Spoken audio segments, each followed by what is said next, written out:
প্রিয় দর্শক, আসসালামু আলাইকুম। সার্জিস আলমের একটি কথা সামাজিক মাধ্যম, গণমাধ্যম এবং কানা ঘোষা চারিদিকে চলছে। কথাটি হলো, তিনি বলেছেন যে যারা তাদের পিছনে লাগে থাকে, যারা তাদের পিছনে লাগবে তাদের কলিজা ছিঁড়ে রাস্তায় ফেলে দেবে।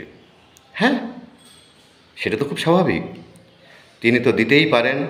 তিনি কলিজা ছিঁড়ে দিয়েছেন আওয়ামী লীগের, তিনি কলিজা ছিঁড়ে দিয়েছেন শেখ হাসিনার, তিনি কলিজা ছিঁড়ে দিয়েছেন বড় বড় আওয়ামী লীগের নেতাদের।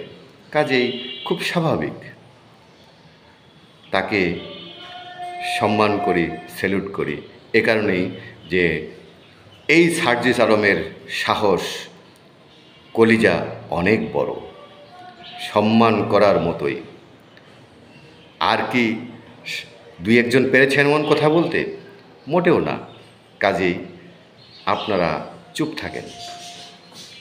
আসলে অনেকেই বলছেন যে সার্জিস আলমকে এভাবে বলাটা ঠিক হয়নি।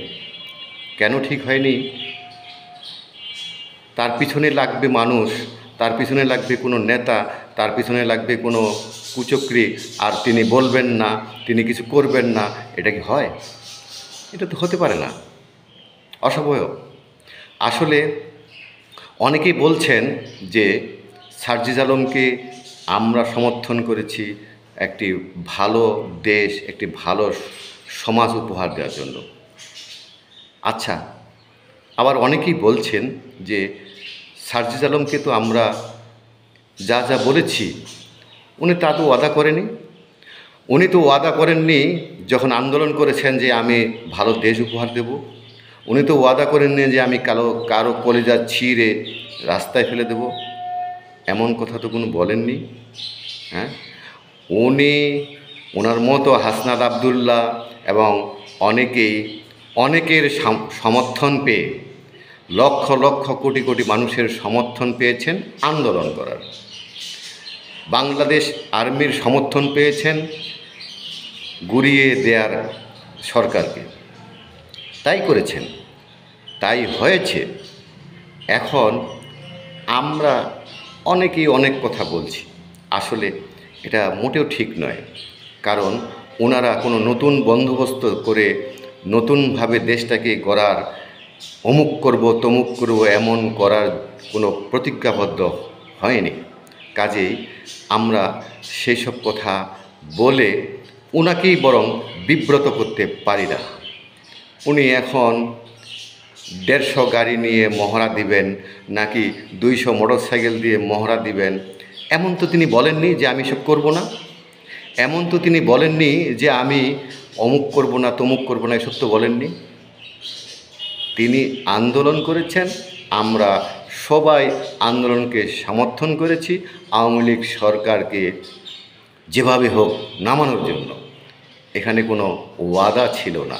কাজেই আসুন আমরা সবাই সার্জিস আলমকে এবং হাসনাত আবদুল্লার মতো বুকের পাঠা এমন ব্যক্তিদেরকে সমর্থন জানিয়েছিলাম, সমর্থন জানাই এবং স্যালুট জানাই।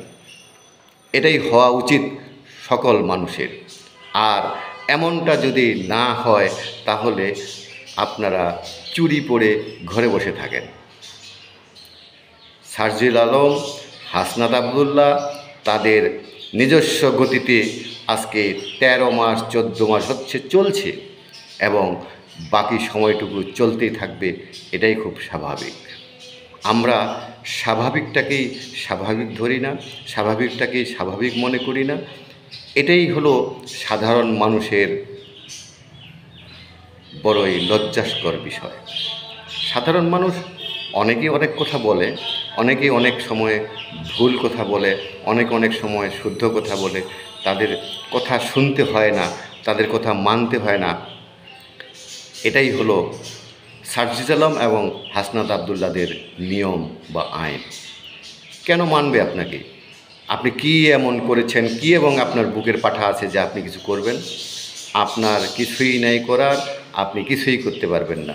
সার্জিস আলম, হাসনাত আবদুল্লাহরা তাদের গতিতে এগিয়ে যাচ্ছে, এগিয়ে যাবে। দেশ ভালোই চলছে, ভালোই চলবে। আপনারা দেখতে থাকুন আর ছাগলের 3 নম্বর বাচ্চার মতো বসে বসে তাকিয়ে থাকুন। প্রিয় দর্শক, আমার চ্যানেলটাকে সাবস্ক্রাইব করুন।